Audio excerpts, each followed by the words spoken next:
Best Rush Limbaugh impression.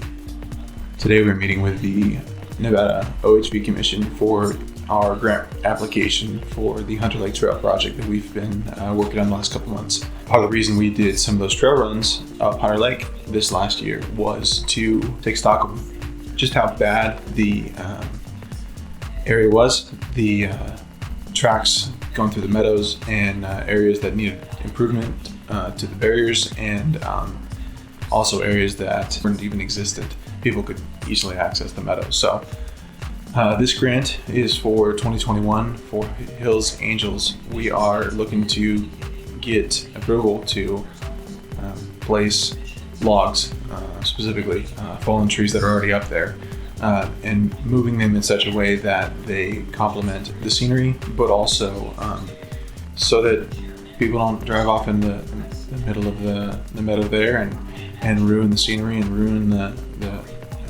area. I'll try and video my presentation to the commission, and at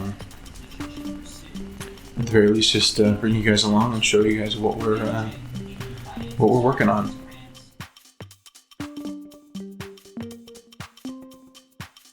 So you guys just saw the ranking, the technical advisory committee scores and ranking for the projects. You can see who's sponsoring them, the applicant, the amount that they've requested for the project, and the rank in which they were given. There's 26 for review today. We are number 8 of that, and we're probably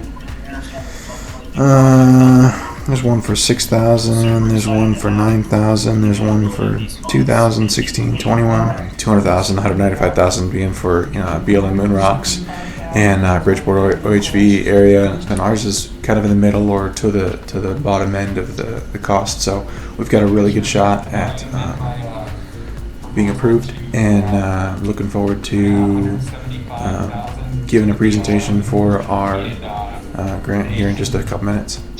So we're 1 or 2 presentations away from doing ours, and so far we've had several that have been cut in half, several that have been reduced significantly, and then we just had one for a ATV and UTV safety course education program, fully funded instantly. So we've got the one they're on right now, and then it's our turn. How about you, Michael?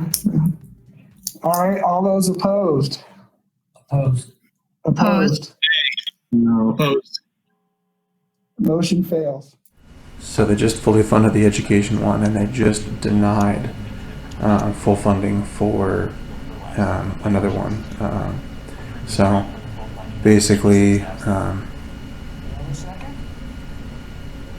we're up next. Number 8 is Hills Angels Big Meadow project for $30,937. Good morning, my name is Kevin. I'm the president of Hills Angels 4x4 Club. This project is near and dear to us. We've been working on this trail for about 10 years now, and we did a project about 10 years ago completely without permission, and it's now time to update that and get the proper permission and the proper funding to complete the protection of Big Meadows and the wetlands that are up there. And as we understand it, you guys are matching $5,000 for labor, and the majority of this goes for a Forest Service crew for a week to help you get in there and put barriers and remediate the perimeter of the meadows to protect it. We see this as a bit of a test project for our collaboration with the OHV Mini-X and our friends at the U.S. Forest Service to what's related to scheduling and utilizing the machinery that they have and seeing how that works out. We see the lion's share of the funds related to the Forest Services being at the high end of what actually may be used with this grant, given that the materials costs should be relatively low, if not nil. The Hunter Lake area is a multi-use area. Related to this is bringing the licensed OHV folks into the fold. That's certainly one of our initiatives that we're looking at related to OHV contribution and funds going to this important group in the OHV community. Comments? Philip? Commissioner Fell here. Looking through your line items, you guys have $768 for carcinite signs. I know the Humboldt-Toyabe Forest Service in the past donated those signs to a lot of the projects. So since we have the Forest Service on the line, is there any way the Forest Service can help out by donating 20 of these carcinite signs? I don't have an issue with donating 20 carcinite signs. Okay, thank you, Brian. I think that would, help the matching funds too and take a little bit off of our plate. The $3,552 that's the U.S. Forest Service estimated cost. Is that the cost to use our own machine that we bought, or where did that number come from? Those numbers came from the U.S. Forest Service as far as the estimates that we received related to the use of machinery and teams. That quote entails not only the Mini-X, but the skid steer, as well as the trailers to bring that equipment to location and the operating costs. That's the best breakdown we were able to get from the U.S. Forest Service. One of the items or notes that was brought up during the technical advisory meeting was if you're going to ask for that roads crew, we need to put it on their schedule, and that might delay the timing of this project versus the alternate that was proposed was using a contractor to go in and do the work, which would need kind of a sign off from the Forest Service office there. This is Commissioner Baker. Yes, go ahead, Sue.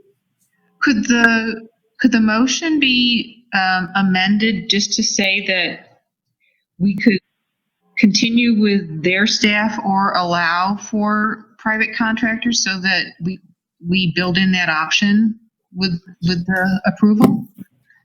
I think we can amend that. I think the commission goal, at least my goal, I can only speak for myself here, is that the project gets completed within the budget. I'm not necessarily concerned with if we're using Forest Service or private contract.